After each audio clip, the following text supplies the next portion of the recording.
Hello, everybody, and welcome back to the Som TV podcast. I'm your host, Jason Wise. Today's episode is a great one. We have the famed writer, Jessica Dupuis, who writes all about food, wine, experiences in the culinary world. She writes for Forbes, Food and Wine Magazine, 750 Daily, Guild Som, so many more places. And we're going to talk about eggnog, the drink that you either love, you hate, you're indifferent to, or for some of you, you must have every holiday. And this is a drink that I have a lot of personal thoughts on, and I'm sure all of you have an uncle you've had to cut off from drinking it. We're going to cover all this stuff on today's episode. But before we get to that, I do want to tell you, you can watch our brand new 2025 Napa Valley Vintage Report airing right now on Som TV for free for everybody. It's also on our YouTube channel. Som TV presents the 2025 Napa Valley Vintage Report. Join renowned winemakers like Katie Vogt from Paulmeyer, Avery Heelan from Larkmead, the winemaker Ralph Holdenreid from Black Stallion. All of these people are going to talk about a very intense harvest that happened this year, and they're going to unpack their insider's perspective into what makes the 2025 vintage truly unique. Go to somtv.com to watch that or our YouTube channel for free right now. Without further ado, Jessica Dupuis and the story and our story of eggnog. Jessica, it's just great to have you back on. You are now, how many times have you been on the podcast? This is what, your third, fourth time? Yes, and I love it every time. So, I mean, to me, these are just really great ways to catch up with friends and then let everyone else hear about it. So, Well, I want to start really fast by just asking you, somebody who writes about all topics in this world constantly, is eggnog a big part of your life? Is it something that matters? Yeah, so the second you asked me that, it brought me back to writing. I wrote 2 different books for Southern Living about kind of the different regionality of foods and then also cocktails by extension, either from Texas or then as the second book throughout the South. And I just when I hear eggnog, I think about heritage for me. I think about my background. I think about how everybody did it differently. You literally mentioned an uncle in the intro here, and that's what I remember is my uncle was the guy, we'd be at my grandparents' house at Christmas, cousins running around, all sorts of mayhem. But my grandmother had this gorgeous old school milk glass punch bowl. And, like that old, that mid-century kind of trend that there all this white milk glass everywhere. So she had this punch bowl. He would pour this creamy concoction into it. And then he had always a 5th of bourbon. And he would just kind of, and a little bit more, pouring it into it. And I was like, I'll never forget the first time I asked him, I'm like, what is that? What are you adding to it? Or what are you making? And so he was like, well, this is eggnog. And I was like, well, can I taste it? He's like, no, because I just put some hooch in it and you can't have the hooch. And I was like, what's hooch? I had no idea I'd never heard that word before. So for years, I was like, as a child, I'm like, that's eggnog with hooch. We don't touch that, And I'll never forget the first time my dad did let me have a sip of it. And I was like, ooh, that's a little warming in the stomach, But they always made also, just so everyone knows, there was always a kid version of the eggnog on the side, but it was not in a milk glass bowl. It was a little more, a little basic. Do you like eggnog? Because I think this is a very divisive drink for some people, and I'm curious.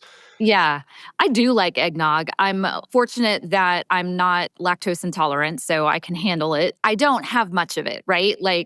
It's definitely once or twice a year. I'm always at Christmas time, but it depends on how many how many celebrations I'm around with family or friends. I will always have, if it's there and if it's well made. Because to me, you can't just throw it out there.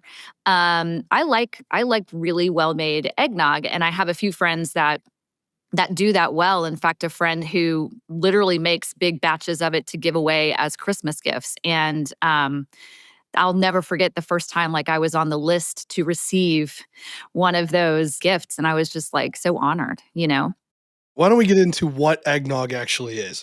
I have to say, I think I was cursed by some not great eggnog as a kid. I had the same kind of tradition you have, but I don't think mine was very caramely and overspiced, and I just very sweet.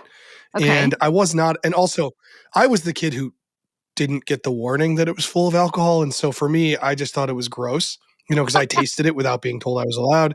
I'm on the fence about eggnog as a kid. Now as an adult, man, I'll tell you, My big thing is I like to put it in coffee. I love Yeah. it in coffee. What is actually in eggnog?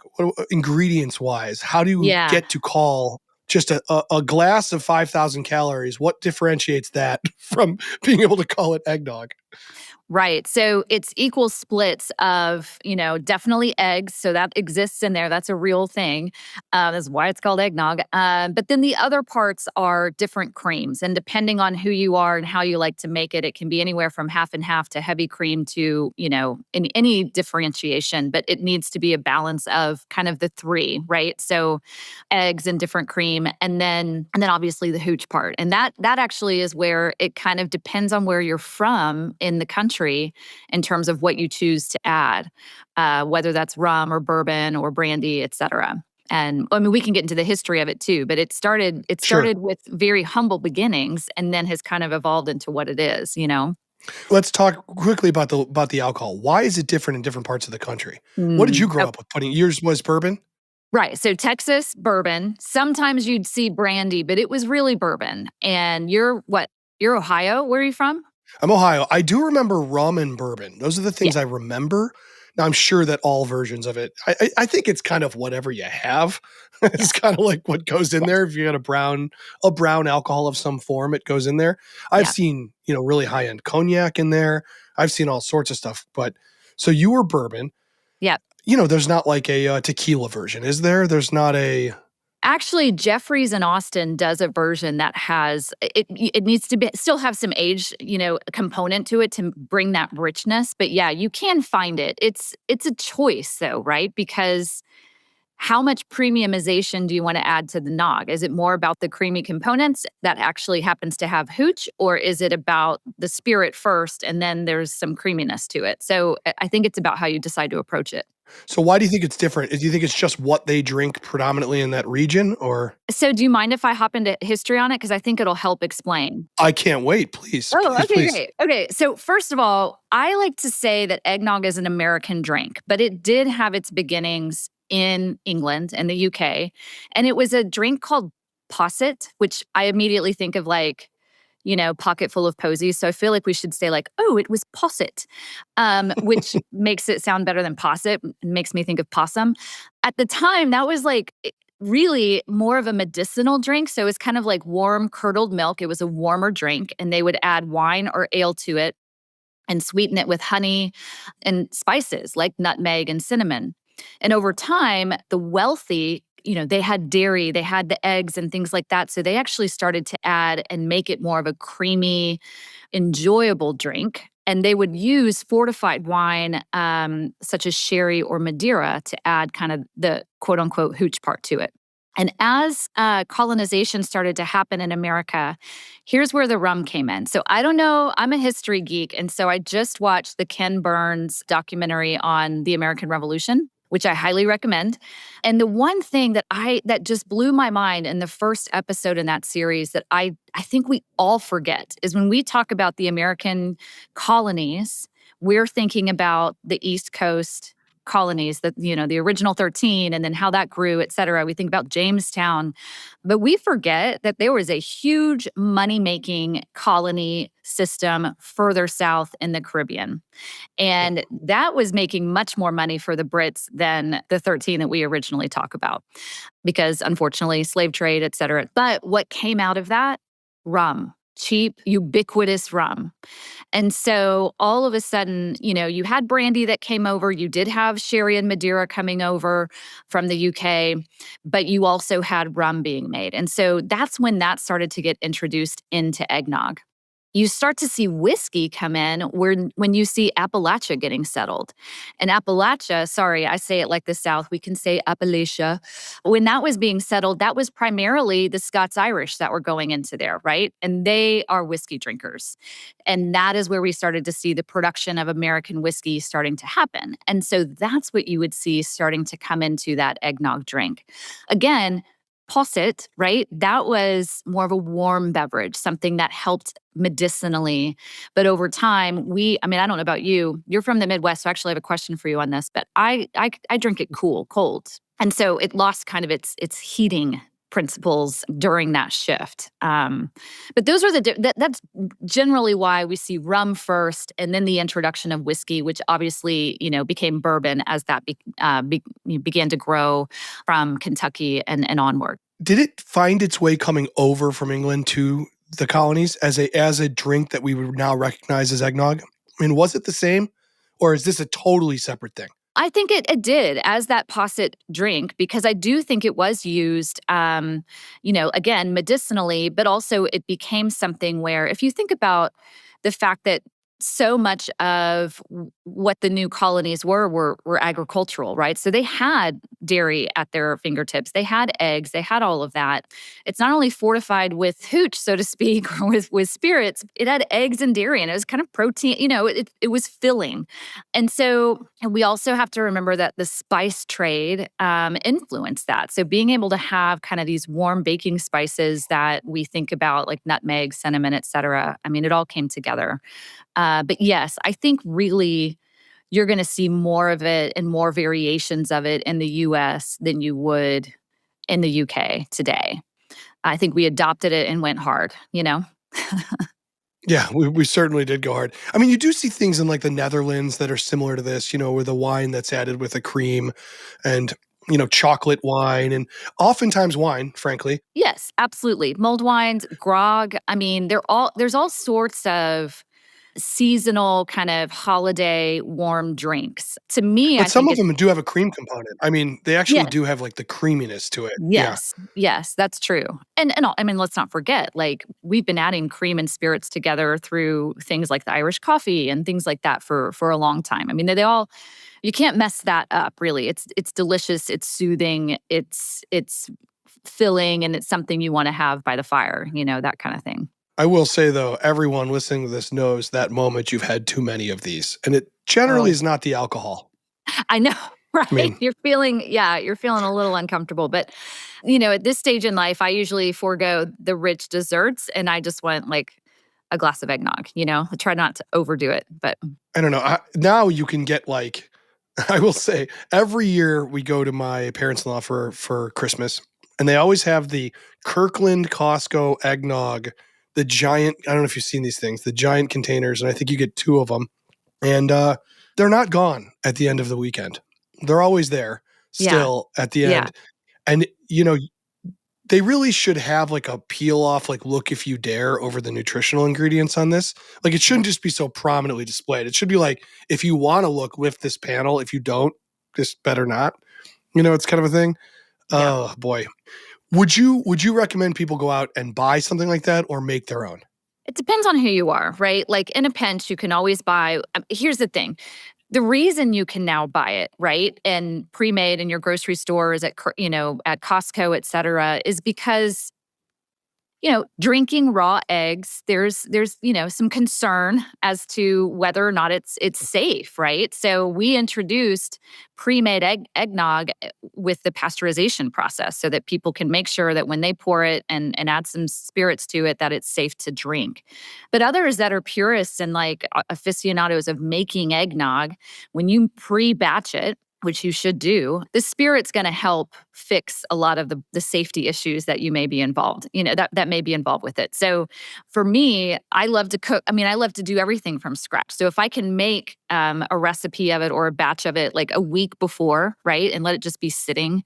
I know people that do it months in advance. I'm not going to talk about the safety issues of that, but it can happen. You can even make it, a friend of mine actually said he forgot about a batch for like a couple of years and found it, like rediscovered it. I don't know what his refrigerator situation is like, but just like on his, just to see, he decided to taste it on his own. He's like, I'm not going to share it with people because who knows if it's going to kill me or not. But he said it was delicious. It was actually just fine. And again, it's about that fortification with the spirit, protecting everything else that's there.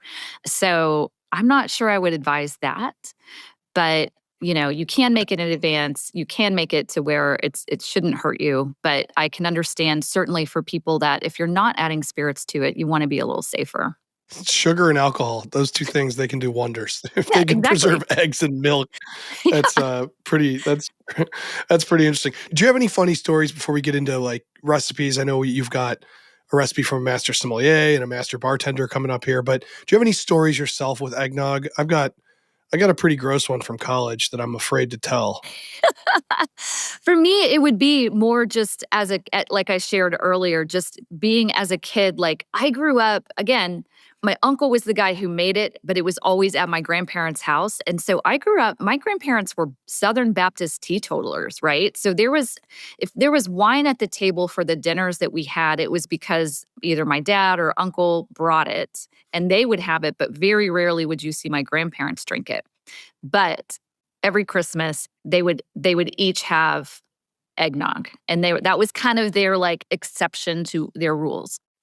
And I just Hmm. will never forget, like my grandmother, like she was so cute and proper, and she'd have her little milk glass mug of eggnog, and she would just be like, "Oh, that's so good." Like it was like the sweetest indulgence of her year, you know? And for me, again, as a kid, like those things are imprinted on my brain. So like when we finally got to have a sip, it was like, oh, that is so good, you know? But I don't have any destructive mishaps with eggnog. Just that it's definitely been enjoyed, I will say. Because now we love wine and stuff like that during our holiday meals. So having that is definitely like, adding to the fuel to the fire, but it's never something I've regretted. I'll say that. I'm going to regret telling this, but I have Do it. during holiday break, I was down sort of partying at Ohio University, which those of you listening who understand Ohio University, it is a very famous party school. They're very famous for their Halloween party. But towards the holidays, you ever heard of a game called Hour of Power? Yeah. You take a shot of beer every minute for an hour, and you end up drinking a lot of beer, okay? So there was this idea that what if every other was an eggnog? So Oh, no. Oh. I want to say maybe the year prior or months prior, there was like a bet, wouldn't it be funny? Because I think this was a big thing for the moment. Like this hour of power was a really hot thing people were trying to do, and some were making it through the hour, most were not. So in the basement of a fraternity house, I did not belong. I was not in a frat, but in the basement of a fraternity house, we did this. I so badly want to name names, but I won't. And I think 3 out of about 7 people ended up throwing up quite a bit down in this room. And it was really awful. And when I say awful, I'm talking about like the deepest, darkest nightmares you can have for cleaning a room afterwards. This would be it. And a lot of eggnog. And so the problem with this podcast is I have some memories that are like, a drunk uncle going too far, eggnog on the table, hour of power with eggnog. I mean, really, I should be probably in jail somewhere, truthfully. Well, you're not like any other. I mean, this is also part of the story of America, right? You got to find your limits. And sometimes that's through personal experiment. The story of America. The story of America. I mean, we did have prohibition, right? And in some ways seem to be going through another phase of that. I actually have a question for you. Because when I was looking through kind of the history on this, I found that specifically in the Midwest and upper Midwest, that there's something called the Tom and Jerry. Do you know this? Do you know what a Tom and Jerry is? Yeah, I know the Tom and Jerry. I don't know it through personal experience, but I know it due to just stories. Of it. Okay. Because I'd never heard of it. Yeah, have you had it? No. I was reading about it, and it's more of the warmer side of a creamy, frothy sort of holiday drink, with rum or brandy. But it's more of a thing kind of in your neck of the woods, but I don't know. It's served heated. So there's a lot of college football games that this used to be a thing. It probably still is, that you drink during like the really cold, like tailgating outside. That's where I learned about it. So I learned about it at a Michigan-Ohio State game at Michigan Stadium at the Big House. And that's people were drinking it. Like they literally have a sterno, and a thing, and you're heating it up. I may have had it. I don't remember ever tasting it though. But yeah, it's basically, it's just eggnog that's hot, right? I mean, it's not like there's much difference, right? Yeah, I mean, that's what it seems like based on the recipes and kind of what I was reading through. It just has never crossed my path, and so I thought I would ask you as the local from that area. But, I was wondering on the variations of eggnog. So I had a really in Ohio, I've had a version that has peanut butter in it. So a amount of peanut butter that's in it that's then like whipped into it, which I thought was delicious. By the way, I don't know, I just remember it from my maybe 20 some years ago, but Other than that, the Tom and Jerry, the warm, the hot thing sounds kind of gross, but it's also probably great, to be frank. If you're like in the snow waiting for a college football game, sounds great. Exactly. Yeah, it does sound really great. I mean, where I'm from, it could be 70 degrees, so you maybe don't want that. You know what I mean? So it's like cold Yeah. for us Yeah. is the way to go, but I totally agree. Plus, there's that warming element of whatever spirit you're using. So I think it just depends. I will also say, like, if you're tailgating a Michigan Ohio State game, they're adding booze to their hot chocolate. I mean, they're, it's not like, there's no mixologist out there. It's like No, basically, yeah, you know, exactly. A little nip here and just a little dash. One thing I yeah, will a say, little. if you do try to make your own. So I have a good friend his name is Morgan Weber, and he owns a hospitality group that owns a slew of restaurants down in the Houston area. But then he also owns a spirit company called Marfa Spirit Co. And they make a handful of different spirits out in West Texas. And he's just a fantastic kind of cocktail guru. He's been known for making them for the different restaurants he's been a part of. And his eggnog recipe is actually one that I published in the Southern Living book. And I remember talking to him about it, and he was like, look, I'll use all three of brandy, bourbon, and rum into my eggnog. I really don't discriminate on the spirit. He's like, but it's more about like the strength of the spirit. He's like, if you think about how powerful the flavor combination is of like egg, cream, et cetera, you don't want to use a regular proof spirit. So he's always about push that element of strength into the high proofs, right? So if you're using bourbon, go with Wild Turkey 101. That's 100 proof instead of 80 proof, which is what you're typically used to seeing. And then he did say like to match your spirit to the sugars, right? If you want to really kind of, up the dial on what flavor profile you're creating. So if it's rum, maybe go with a kind of agricole rum or Jamaican, kind of funky rum, but use blackstrap or use demerara sugar instead of white sugar, right? To kind of add a little more depth of flavor. Whereas if you're going to do bourbon, maybe do maple syrup or even sorghum syrup, and that's going to change that flavor profile a little bit as well. So that's kind of where he plays, is in definitely upping the proof so that you really get that hit, and then playing with the different sugar components that you choose to use. Interesting. No, Yeah. it's so amazing to think about what like those little tweaks. I will say, God bless real mixologists, real bartenders who think about this stuff, because anytime I think, oh, come on, and then I try one of their drinks, I'm like, oh man, you guys are so right. Every time they're so good Every at what they do. time they're, I love but it. they're thinking through it. And I mean, I'm totally lazy because I will call Morgan just like, I can't tell you how many times I text him throughout the year. I'm like, hey, I want to make this. What should I use? And he should probably start charging me at this point for, for advice. But it makes things so much better when you have someone that's kind of thought through that process. But that's where I think things get interesting. And so he even will use just a base recipe from Jeffrey Morgenthaler, and then that's where he plays based on which spirit and the type of sugar component he's using. My favorite is called the Arabian Afrikaner. Have you ever had that version? It's a whole ostrich egg with only camel milk. What? And it's no, I'm just kidding. I'm bullshit. I'm just kidding. I was It would like, actually there's probably it would work. the Arabian, like you literally added multiple cultures into the one cocktail at once. Plus, I mean, well done. No, Yeah. yeah, Thanks. I'm Thanks. not sure I would have that. As a side tangent, I will say there's an ostrich farm in Santa Barbara, like up in the wine country up there, and we've I've bought an been. egg many times, and we've cooked. We've cooked eggs, and it doesn't taste that much different at all. As like we've scrambled it, and it's like basically having a dozen eggs, and so you totally could use it. So the yolk is like the size of like a baseball or softball. It's like huge. So Massive. you Yeah, also you need have to like get. a drill to get it open, but I don't know. Just Yeah, just an idea. Just an idea if somebody wants to spice it up and use something different besides yeah. you're using sorghum sugar. Let us know how it goes because I don't think I want to be the one that tries it. Fair, fair. I'll report back. I'll report back. Did you have one more recipe before we let everyone loose to get their uncles drunk? Yeah. Okay. So you can try the Jeffrey Morgenthaler. I have a link for that, so we can put it in the show notes if you want. Yep, I'll will also do. Yep. send, yeah, I'll also send the one that I did in that Southern Living cookbook that Morgan did, where he actually, for one of the restaurants he was with, he was using corn whiskey.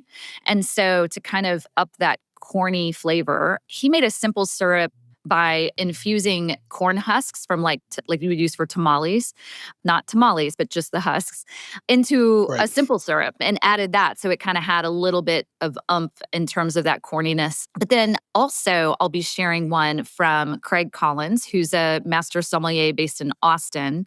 And he's the guy who gave me one of the Christmas batches one year. And I remember feeling like, oh, our friendship goes deep now because I got the Craig Collins eggnog. And so he shared that recipe with me. And so I will share it with you as well. But it's delicious. It's really good. But you have to batch it and you have to do it early. What's the premise of his recipe? Well, I love Craig, by the way. Very good I friend of mine. I know. He's so great. For him, he calls it aged eggnog. So there is definitely an early to make component for it. And I would say, so you can use the spirit of your choice. You can use rum, you can use bourbon. He actually uses 3. So he does bourbon, cognac, and dark rum. So, I mean, no discriminating against any of them. But his creams are whole milk and heavy whipping cream. And then in terms of sugar, it's brown sugar. So that's kind of what he chooses. And again, you can use Demerara, you can use maple syrup, blah, blah, blah. But this is how he does it. And here's the aged part. He stores it in a cool, dark place for 1 to 6 months. So that's the specialness of it. So when you crack it open, like, be aware that that's the aged part. But honestly, I didn't have a problem with it. It's delicious and it's special, Well, aging dairy doesn't surprise me. A lot of dairy is aged. Look at cheese and look at a lot of other things. So that doesn't spook me at all. Especially when you have so much 3 kinds of alcohol in it. It doesn't really scare me. So that's the fortified part. It's delicious. This is fun. I really appreciate it. I wanted you delivered. I called you and said I want to talk about eggnog, and you completely delivered. Jessica, thank you so much. I appreciate it. We'll put recipes in the show notes, and it's an honor to have you on. Thank you. Thank you so much. It's always fun to go deep into these types of things. So call me anytime. I'll be ready. Thank you, everybody, so much for listening to today's episode. I want to thank Jessica Dupuis for joining. She is one of my favorites. And I want to thank our producer, John Adams, for producing. All of you listening, you can go and watch the 2025 Napa Valley Vintage Report for free right now on somtv.com or any of the apps on any of your devices you watch content, or on our YouTube channel. So go watch that, where some of the great winemakers of Napa go through this incredibly intense but really worthwhile vintage. Get a little inside baseball on what's going to be a great vintage in Napa Valley for 2025. Coming up on the next podcast, we're going to go through our top wines of 2025. It's an episode you're going to love. Everybody be safe and drink something nice for me. Hopefully really creamy and filled with egg. Talk soon. Bye.